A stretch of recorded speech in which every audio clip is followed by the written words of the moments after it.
G'day everyone, my name's Phil Gaudion.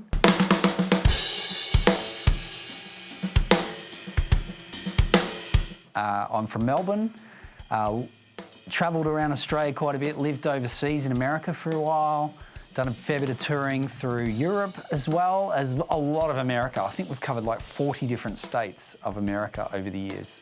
And now I'm playing with a fellow by the name of Scott Darlow. Fantastic Indigenous artist. Getting airplay on Triple M and Triple J, that sort of thing, and just loving life playing drums. I've been doing it since I was a kid. Started when I was 12 years old. I had two older brothers, and they were listening to hard rock stuff and sort of dance music all at the same time, but the two different genres for two different guys. And my dad and my mum were playing all sorts of awesome music around the house, like old jazz stuff and the Beatles and oh man, what a melting pot growing up of music, you know. And so my older brothers played guitar and bass respectively, and they were doing cover bands when they were teenagers, so that was exactly what I wanted to do when I was growing up as well. So it didn't take long for me to get out there playing covers. And then when I reached my 20s, I actually finished my course in something completely unrelated to music, and I just wanted to be out there playing the pubs and the bars, and that's what I did for the next 6 years. I just played full time, doing whatever I could. I spent a lot of time playing with a click, with dance music. We'd have backing tracks and stuff, so it took me a long time to get used to that, but ultimately I think that was really good training for me, like just to be able to lock in with a click, and a lot of what my teacher was teaching me and other lessons that I had was about getting really precise and slowing down and actually really cleaning out the gaps between the notes. And so playing to a click is a fantastic thing to learn, you know. And so when I went into the studio, sometimes I was even called in because I was good at playing with a click, you know. So that was a real helpful thing, and just something that I've always been grateful for, the hard work that I had to do to learn that sort of stuff, so that when I got into the big studios in America, you know, when we were recording, I was able to really cut it and do a good job. And they had a guy on standby just in case I couldn't do it.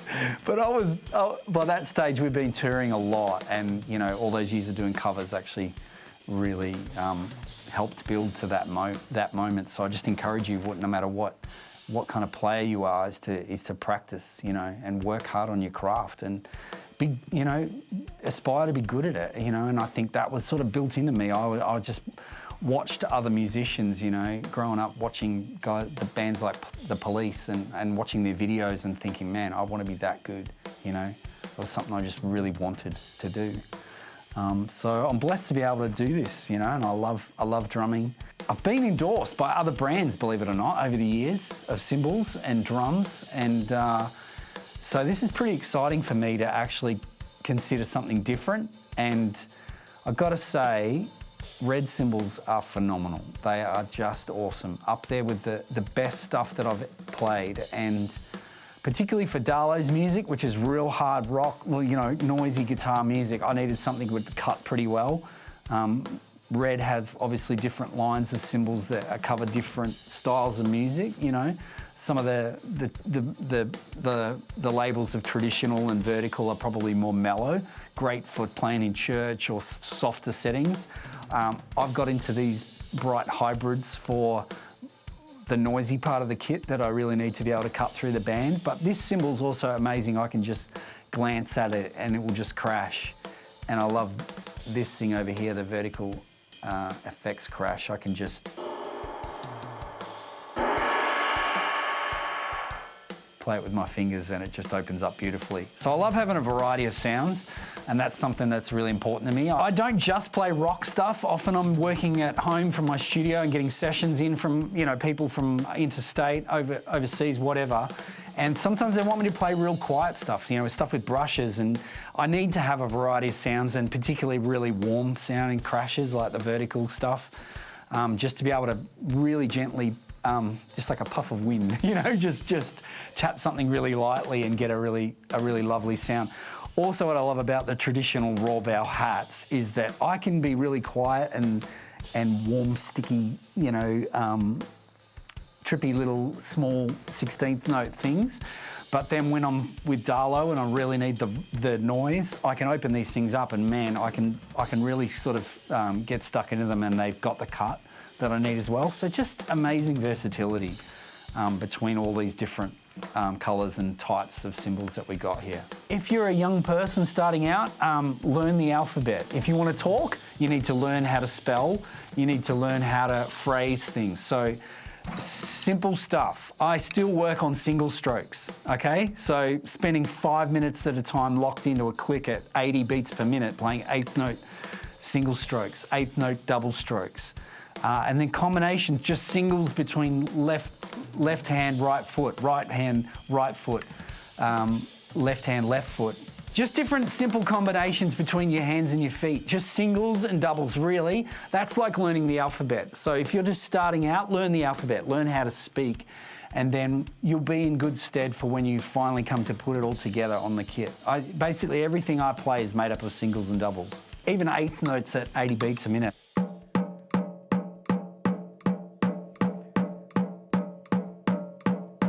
And then doubles.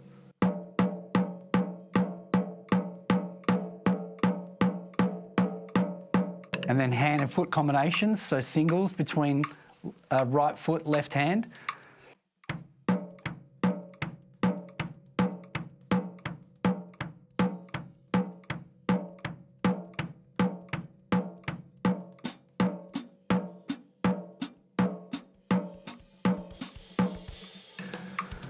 So that's the kind of things that really help you grow just in your, as you get around the kit. Those combinations and those basics will really just help you know.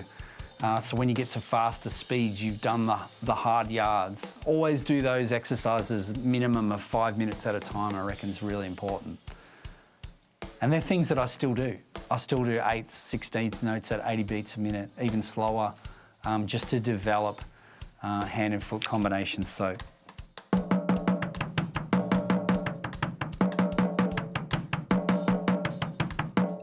You know, spending a lot of time doing some hand and foot combos like that is really helps you develop the alphabet of what it is, or the language that you're going to speak when you finally get out there on stage and forget about all that stuff and just go for it. Yeah, so depending on what models of Red you would go for, if you want something that's softer volume, obviously if you get out there and absolutely smash it with these, you're eventually going to get to a breaking point. And that's the same with any brand, really. So you've really got to choose, I think, the cymbals that really suit your style of music. If you need something loud, then you need to purchase a heavier cymbal. If you want that washy sound and you absolutely lay into it constantly, yeah, eventually there's going to be a point where it gives. So I just encourage you to buy the cymbals that you need for your sound. If you need softer cymbals, then you need to play them accordingly. If you need something that really cuts, buy something a little heavier and you'll get the projection without actually forcing the cymbal by tensing your muscles, which is a real problem for drummers who try to go too hard. So it's important to remain relaxed constantly and never actually force the cymbal, but actually just glance on it. And that's how you'll get really good life out of cymbals, and you'll never have a problem with them breaking, regardless of what brand you use. Okay, so it's really good to have a balance if you do music full time, or, you know, if the problem comes is when we say that this is me, as opposed to this is something that I do. So I'm Phil, I'm over here, I also play drums, I also am a husband, I'm also a father. They're things that I do as opposed to who I am. So identity is a massive thing. Don't find your identity in playing the drums. Treat it as something you do. If it's your job, even harder in some ways to separate. And I found that out from touring constantly, where we'd be gone 6 days a week from home. So it's really important to know that this is part of what you do, but it isn't just the only thing that you do. Maintaining your health is about staying healthy, eating well, getting out and getting some exercise a couple of times a week at least. You know, having something else to focus on other than music as well is really important. Find another interest, you know.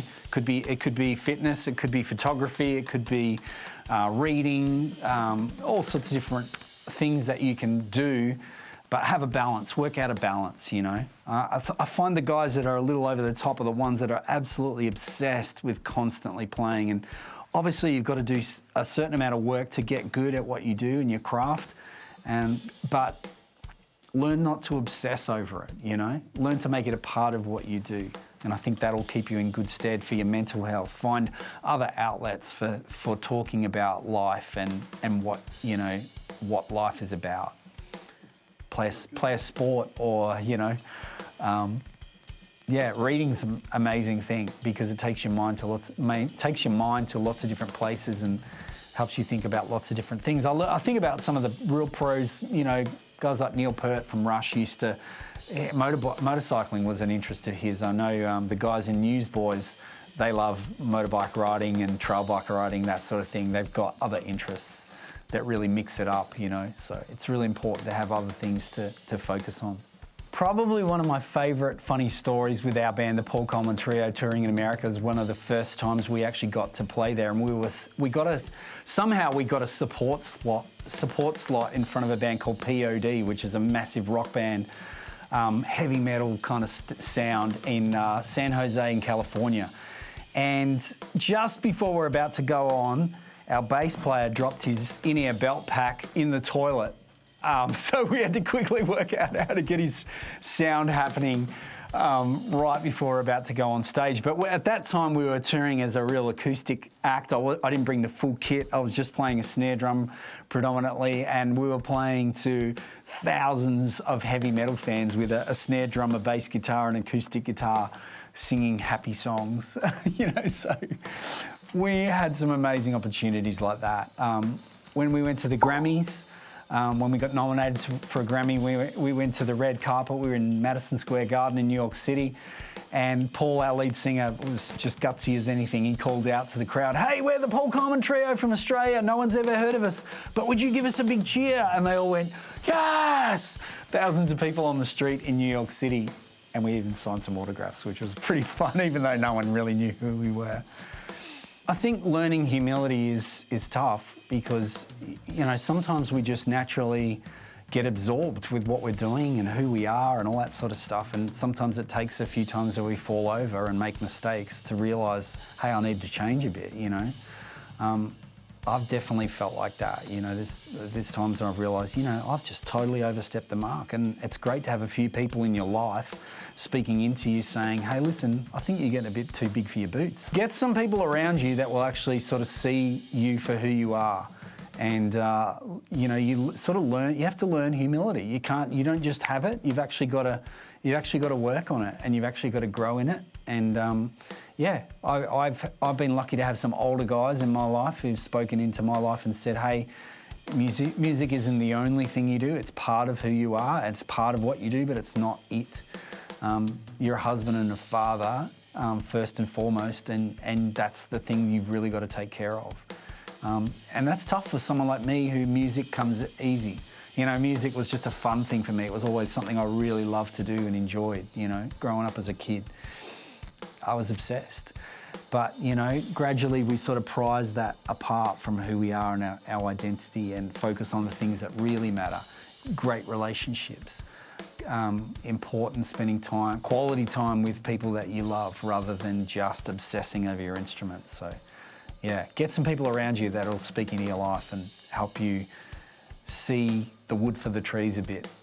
Our band, Paul Colman Trio, was very lucky in a sense, but we worked really hard and we were very, very intentional about relationships with people, always treating people with love and respect, and putting people before our music was the key in partly to our success. So people say, oh, you know, where should my band play to get these bigger gigs, you know? Ultimately, it's all about relationships. It's all about people it's all about connecting with people that are doing great activities and events. And if your band and your music can get around that and support them in some way, then that's how you'll grow as an artist and grow in profile. That's the only things we ever did. And eventually you get to have the big conversations with radio people and record companies and that sort of thing. So concentrate on great relationships. Obviously concentrate on your craft, but there's no magic formula to being successful in music. It's all about building friendships. It's all about being a person of great integrity, having joy and good humour in your life, I think, too. So concentrate on those things and your music will flourish, I think, around that. Thank you so much, guys, for tuning in to this. Once again, I just want to say how much I really enjoy playing these cymbals. It's an absolute treat to be associated with Red, and I just encourage you to check them out. There's so many great cymbals for you to explore. You can check out my YouTube channel, Phil Gaudion, and just go there. I've got some tips on tuning, little videos on how to get a great sound out of your kick drum, your snare drum, your toms, that sort of thing. And I love doing reviews of other instruments, cymbals, all sorts of things, audio equipment. So check that out, and thanks for watching.